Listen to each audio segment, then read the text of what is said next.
नमस्कार, मैं निशा ठाकुर और आप देख रहे हैं मेट्रो मुंबई। वक्त हो गया है टॉप 10 बुलेटिन का। तो आइए एक नजर डालते हैं मुंबई की 10 बड़ी खबरों पर। मुंबई के लोकल रेलवे स्टेशन पर रोजाना ऐसे हादसे सामने आते हैं जब चलती लोकल पकड़ने की होड़ में कई बार लोग लोकल से गिरते गिरते बाल बाल बचते हैं। कई लोग भाग्यशाली होते हैं जिनकी जान बचा ली जाती है, तो कई लोगों की मौत हो जाती है। मलार रेलवे स्टेशन से भी एक ऐसा ही घटना सामने आया है। तो उसके दो फ्रेंड चढ़ गए गाड़ी में और वो पीछे थी, तो उसके फ्रेंड ने बोला उसको कि चलो गाड़ी पकड़ते हैं। तो फिर वो भी भागते भागते तब तक गाड़ी अच्छे से छूट गई थी, तो उसकी एक फ्रेंड ने हाथ दिया उसको। तो वो वैसे मतलब उसको हम बोल रहे हैं कि मतलब गाड़ी मत पकड़ो, बहुत मतलब तेज़ हो चुकी है। तो जैसे उसका मतलब ना चलने की वजह से उसका पैर मतलब वो नीचे गिर गई। ये है मुंबई का मलार रेलवे स्टेशन। सब कुछ सामान्य है। दोपहर के तकरीबन 12 बज रहे हैं, इसीलिए इतनी भीड़ भी नहीं है। प्लेटफॉर्म नंबर 1 पर एक लोकल खड़ी है। सब लोकल में चढ़ रहे हैं। अचानक लोकल शुरू होती है, धीरे धीरे तेज होती है। चलती लोकल पकड़ने के लिए एक 17 वर्षीय लड़की भागती है और उसकी दोस्त जोर जोर से चिल्लाती है, कम ऑन कम ऑन। दोस्त के प्रोत्साहन देने पर लड़की और तेज भागती है। फिर अपनी दोस्त का हाथ थामती है, लोकल में चढ़ भी जाती है, लेकिन अचानक उसका पैर फिसल जाता है।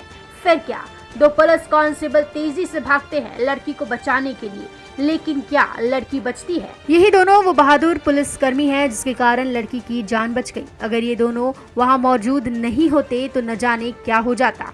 लेकिन हर कोई इतना भाग्यशाली नहीं होता, इसीलिए ये बात हमेशा अपने दिमाग में रखिए कि ट्रेन तो दूसरी भी आ जाएगी, लेकिन जिंदगी दोबारा नहीं मिलेगी। मेट्रो मुंबई के लिए दत्ता प्रसाद के साथ निशा ठाकुर की रिपोर्ट। तो मुंबई के नवनियुक्त पुलिस कमिश्नर ने मुंबईकरों को तोहफा दिया है। जी हां, मुंबई में अब 1 हफ्तों तक वाहनों की टोइंग पर रोक लगा दी गई है। कई बार ऐसा होता है जब आप स्कूटी, बाइक या अपनी 4 पहिया वाहन को सड़क पर खड़ा करते हैं और टोइंग व्हीकल उसे टो करके ले जाते हैं। फिर आरटीओ की चक्कर और तगड़ा फाइन मारने के बाद आपको आपकी गाड़ी वापस मिलती है, लेकिन अब आप इससे बच सकते हैं। जी हाँ, मुंबई के नवनियुक्त पुलिस कमिश्नर ने इस बात की जानकारी दी है। दरअसल मुंबई के नवनियुक्त पुलिस कमिश्नर संजय पांडे ने बीते बुधवार एक फेसबुक पोस्ट में शहर के निवासियों के साथ अपना निजी मोबाइल नंबर साझा किया। कमिश्नर ने उनसे सीधे संपर्क करने के लिए कहा और उनसे सुझाव भी मांगे। उन्होंने आगे नागरिकों से अपने ट्विटर प्रोफाइल पर भी उनसे संपर्क करने के लिए कहा। पांडे ने सोमवार को हेमंत नागराले से मुंबई पुलिस आयुक्त का पदभार ग्रहण किया। इसी बीच एक ट्वीट के जरिए उन्होंने बताया है कि मोबाइल से काफी अच्छा रिस्पांस मिला है और इस क्रम में हम सबसे पहले गाड़ियों को खींचना यानी कि टो करना बंद करेंगे। उन्होंने कहा कि इसे हम प्रयोग के तौर पर शुरू कर रहे हैं और ये फाइनल तभी होगा जब लोग नियम को मानेंगे। उन्होंने ये भी कहा कि आप हमें अपनी राय बताएं। संजय पांडे, जिन्होंने महाराष्ट्र के डीजीपी के रूप में अपना मोबाइल नंबर पुलिस कांस्टेबल के साथ साझा किया था और सोशल मीडिया प्लेटफॉर्म के माध्यम से उनसे बातचीत भी की थी, नागरिकों तक पहुंचने के लिए उसी तरीके को दोहराने की उन्होंने योजना बनाई है। Bureau report, metro Mumbai. तो नवी मुंबईकरों के लिए ये बहुत बड़ी खबर है। नवी मुंबईकरों का सफर अब और भी ज्यादा आसान होने वाला है। डबल डेकर बसों की शुरुआत की जानी है। महाराष्ट्र के सभी शहरों में प्रशासन पब्लिक ट्रांसपोर्ट को पर्यावरण हितैषी बनाने की कोशिश कर रहा है। इस बीच नवी मुंबई वासियों के लिए खुशखबरी है, क्योंकि नवी मुंबई में जल्द एसी इलेक्ट्रिक डबल डेकर बसें दौड़ेंगी। दरअसल नवी मुंबई महानगर पालिका जल्द एसी इलेक्ट्रिक डबल डेकर बसें खरीदेगी। बसों के इलेक्ट्रिक होने के कारण शहर में वायु और ध्वनि प्रदूषण कम होगा, वहीं यात्रियों को वर्ल्ड क्लास पब्लिक ट्रांसपोर्ट का एहसास होगा। ऐसे ही डबल डेकर एसी बसें मुंबई में भी बेस्ट आने वाले दिनों में दौड़ाने की योजना बना रही है। वहीं मुंबई में अत्यावश्यक सेवाओं में काम करने वाले लोगों के लिए रात को सफर करने में परेशानियों का सामना करना पड़ता है, क्योंकि लोकल ट्रेन रात में कुछ घंटों के लिए बंद हो जाती है। ऐसे में इन लोगों के लिए बेस्ट बस सेवा आधार बन सकती है। 7 मार्च से बेस्ट की बसें रात को 12 से लेकर सुबह 5 बजे तक दौड़ेगी। मेट्रो मुंबई के लिए राजेश सोनी की रिपोर्ट। तो मुंबई लोकल में यात्रियों की संख्या दिन ब दिन बढ़ती जा रही है। ऐसे में एक बड़ा फैसला लिया गया है कि लोकल में 12 डिब्बों की जगह 15 डिब्बों की लोकल ट्रेनों की संख्या बढ़ाई जाएगी।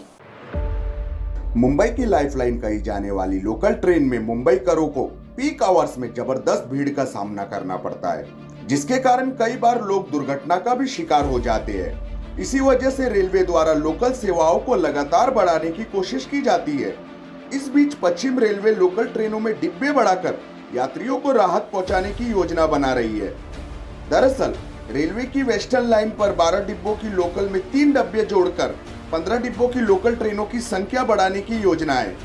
वहीं पश्चिम रेलवे लोकल सेवा के 27 फेरों तक को बढ़ाने की भी कोशिश कर रही है, क्योंकि वेस्टर्न लाइन के अंधेरी, बोरोली, भाईंदर, मीरा रोड, नालासोपारा और विरार जैसे स्टेशनों पर यात्रियों की बेहिसाब संख्या बढ़ रही है, जिसके कारण आम आदमी को सुबह और शाम भीड़ के दौरान काफी परेशानियों का सामना करना पड़ता है। इसी वजह से कुछ महीने पहले अंधेरी से विरार धीमे मार्ग पर 15 कोच वाली ट्रेनों को चलाने के लिए प्लेटफॉर्म की लंबाई बढ़ाई गई थी। वहीं अप्रैल 2021 में इस परियोजना को पूरा कर लिया गया था। News desk, metro Mumbai. तो कल प्रधानमंत्री नरेंद्र मोदी महाराष्ट्र आ रहे हैं। मुंबई से सटे जिले पुणे में प्रधानमंत्री नरेंद्र मोदी का दौरा है, जहां वो मेट्रो परियोजना का उद्घाटन करेंगे। महाराष्ट्र के पुणे शहर के लिए एक अहम खबर है। कल प्रधानमंत्री नरेंद्र मोदी पुणे की यात्रा पर है। पीएम मोदी के हाथों से पुणे मेट्रो का उद्घाटन किया जाना है। पीएम की पुणे यात्रा से जुड़ा कार्यक्रम गरवारे कॉलेज के मेट्रो स्टेशन से आनंद नगर के मेट्रो स्टेशन तक होना है। इसके लिए पुणे में कई तैयारियां की जा रही है। पुणे के ट्रैफिक को लेकर बदलाव किए गए हैं। कार्वे रोड और पॉर रोड सुबह 10 बजे से दोपहर 2 बजे तक यातायात के लिए बंद रखे जाएंगे। इन रास्तों से होने वाली यातायात वैकल्पिक सड़कों से शुरू रखी जाएंगी। करवे रोड से खंडूजी बाबा चौक से शिवतीर्थ नगर तक सड़कों पर किसी भी तरह की गाड़ी को आने जाने की इजाजत नहीं होगी। बदले में लोगों को वैकल्पिक मार्ग से आने जाने को कहा गया है। महाराष्ट्र के पुणे शहर के लिए एक अहम खबर है कि कल प्रधानमंत्री नरेंद्र मोदी पुणे की यात्रा पर है। पीएम मोदी के पुणे दौरे को ध्यान में रखते हुए सुरक्षा कारणों से करवे रोड और पॉर रोड के ओवरहेड केबल्स को हटा दिया गया है। इससे कई जगहों पर इंटरनेट कनेक्शन टूट गए हैं। इससे लोगों को परेशानियां का सामना करना पड़ रहा है।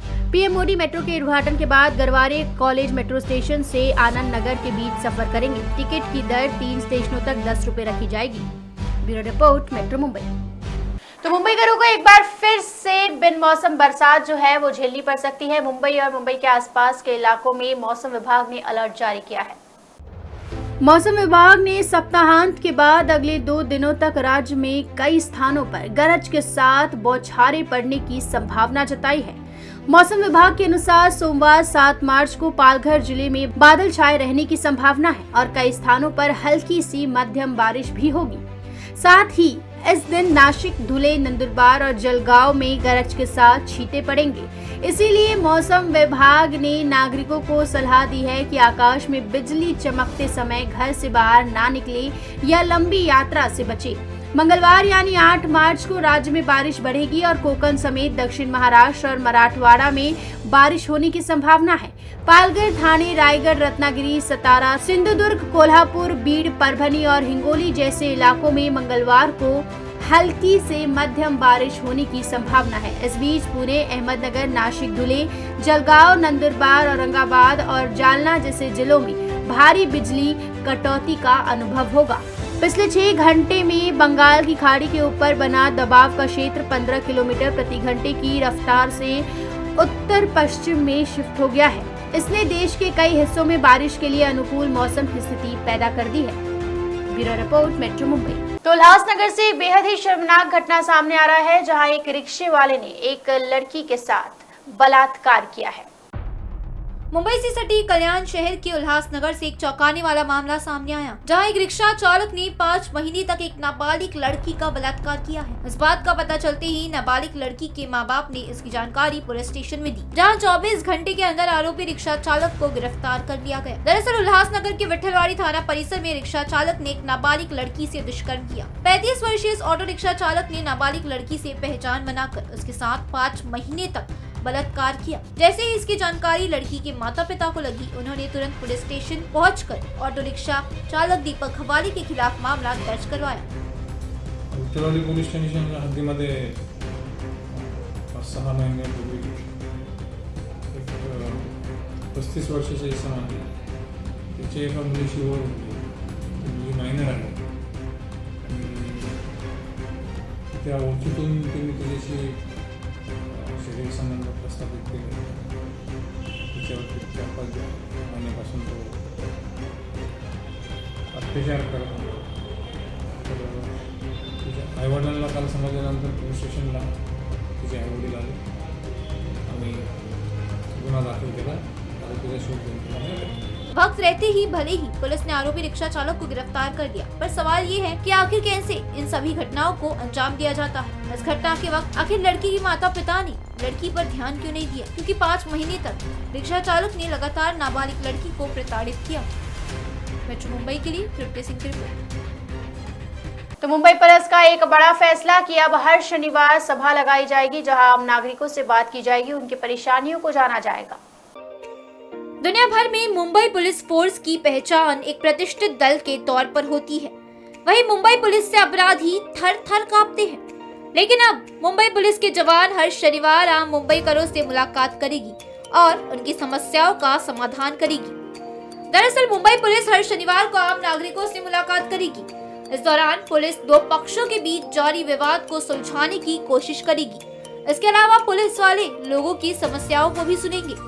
आज शनिवार को कांदिवली के समता नगर पुलिस स्टेशन में पुलिस वालों ने लोगों से मुलाकात की. इस दौरान क्षेत्र के अंतर्गत सभी नागरिकों की समस्याएं जानी. पुलिस से जुड़ी समस्याएं सुनते हुए उनके निस्तारण का आश्वासन दिया गया. ये पहल मुंबई के हर एक पुलिस स्टेशन में शुरू की गई. वहीं इस पहल से पुलिस और लोगों के बीच विश्वास बढ़ेगा. इसके साथ साथ पुलिस ने लोगों से सहयोग की भी अपील की. मेट्रो मुंबई के लिए दत्ता प्रसाद की रिपोर्ट.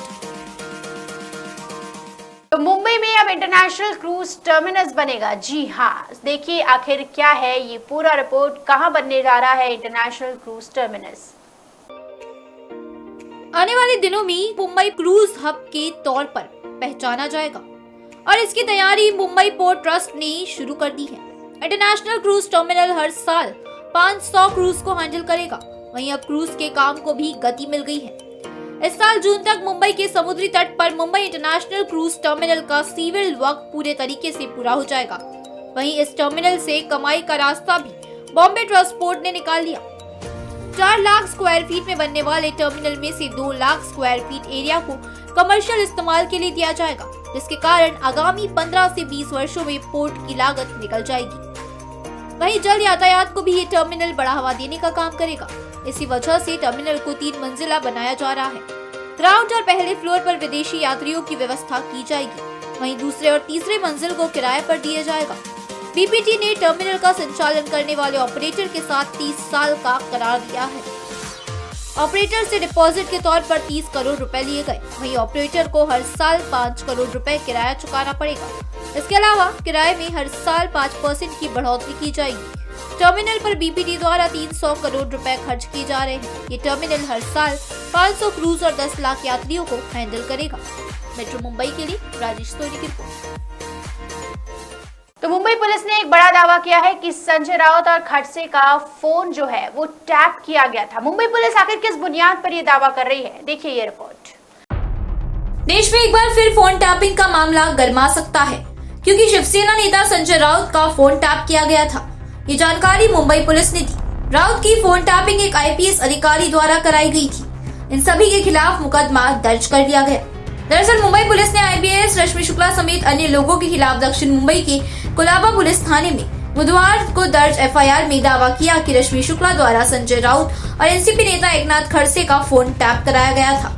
ये फोन टैपिंग साल 2019 में निहित राजनीतिक स्वार्थ के चलते कराई गई थी. देश में सभी जो अपोजिशन के नेता हैं और खास करके जहाँ जहाँ अभी चुनाव हो रहे हैं और जहाँ जल्दी नतीजे आएंगे वहाँ के बहुत से नेताओं की फ़ोन टैपिंग कर रहे हैं. कल ही मुझे गोवा के कांग्रेस के बड़े नेता दिगंबर कामत साहब मिले. कामत साहब ने भी ये चिंता व्यक्त की कि हमारे फ़ोन टैप हो रहे हैं. और कल ही गोवा में कांग्रेस की तरफ से फ़ोन टैपिंग के मामले में एक बड़ी जनता को जानकारी भी दी है. और ये सच है.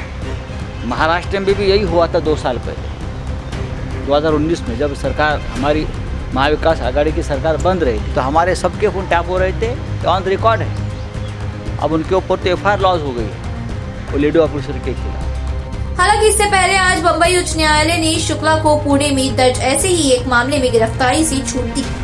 फोन टैपिंग के दौरान महाराष्ट्र में भारतीय जनता पार्टी की सरकार थी. इस दौरान वर्तमान में कांग्रेस प्रदेश अध्यक्ष नाना पटोले के फोन कथित रूप से टैप करने के संबंध में पुणे पुलिस ने शुक्ला के विरुद्ध बूंद गार्डन पुलिस स्टेशन में एफआईआर दर्ज कराई थी।